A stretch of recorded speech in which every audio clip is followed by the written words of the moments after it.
Hello from Waymo 3 meteorologist Brian Good, the latest edition of Snow Talk on this Sunday night. It's going to take you through two different events we got coming our way. One's going to take place on January the 2nd, and the other one will take place coming up at the end of this upcoming weekend. Both of them have a snow chance with them. One of them a little more interesting than the other. But anytime there's snow in the forecast, it's really interesting in my opinion. But here we go with the latest. For the overnight period, quick update there. We've had reports of some freezing drizzle on a few spots and around the radar site, anywhere from Fort Knox down to Hodgenville.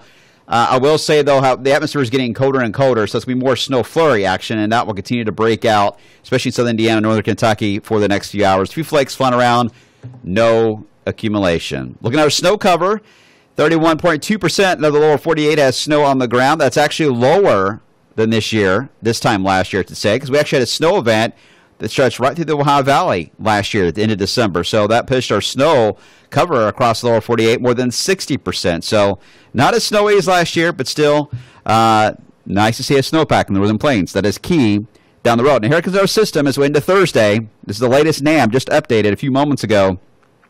Starts off the snow band developing here across Illinois, Missouri. And as you see there, it rotates it down into our area as we head into about midday on Thursday, with the potential here for a couple of inches of snow out of this as it moves on by. It's going to get colder and colder as it moves in, so you'll get a lot of snow out of very little moisture. Now, a lot mean advisory level snowfall, just a couple of inches what we're talking about here. As a low pressure is going to be moving through the area, trying to get organized, the new low developing off the eastern seaboard. There's still some debate here on this, so this is not a sure thing on the exact path here of this snowfall. The NAM has the low pressure more into areas in northern West Virginia. The European model is a little further south, and that would actually make for a heavier snowfall in the area, but also started with rain first as well. So there's a lot of debate here on this Thursday system. Still at this point, looks to be a minor event. Still talking about advisory level type event with, again, a couple of inches of snow. Not out of the question on Thursday. We'll watch it carefully. In the meantime, let's update you here on what's going to happen as we head into the upcoming weekend. First off, the cold weather into Canada. As we've talked about before, you got to look for Alaska to start to warm up, and it has started to warm up on the past couple of days. We're not seeing the extreme white showing up here on the eastern coastline of the map here, eastern side of the map across Alaska as we had before, but still pretty cold. 48 below zero is pretty darn cold. The core of it, though, is trying to center itself more into central Canada. That means it's getting itself poised to come down into the lower 48, and we're starting to see signs of that now, especially on the European model. Let me show you what that looks like. Here we go with our jumps and highs and lows here. Let's take it this Friday morning. If we get snow on the ground, we got temperatures forecast now in the teens.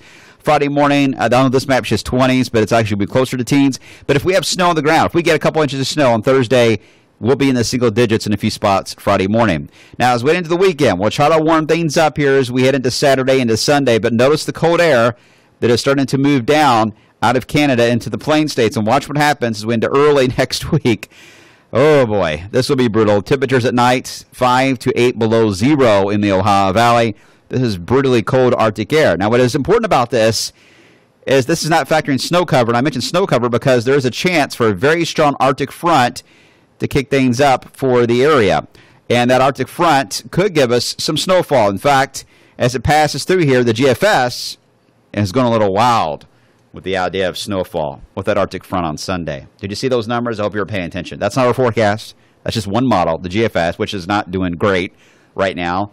No model is really doing great, but it does have support. The European model and the Canadian, both, or actually all of them, have the chance for a very strong Arctic front a week from today that will produce some snowfall here in the Ohio Valley, and it could be a fairly decent one, maybe even significant snowfall at that time. But that's way out. It's 7 days away. A lot can still happen. We're still trying to nail down Thursday at this point, so let's take a day at a time here. But for snow lovers, it's starting to look a little more exciting than it has been certainly the past couple of days. So there you have it. It's a quick blog tonight. Just wanted to highlight the two snow chances Thursday and again around the 5th and 6th of January, which that's about the only thing we got to track between now and then. Pretty quiet weather, especially as we get into the midnight hour of New Year's Eve, so be safe out there. All right, I'm going to do another update of the forecast. We'll have your latest 7-day forecast coming up tonight after football. And make sure to tune in to Christy and Lauren coming up tomorrow for the latest in your forecast as well. Have a good one.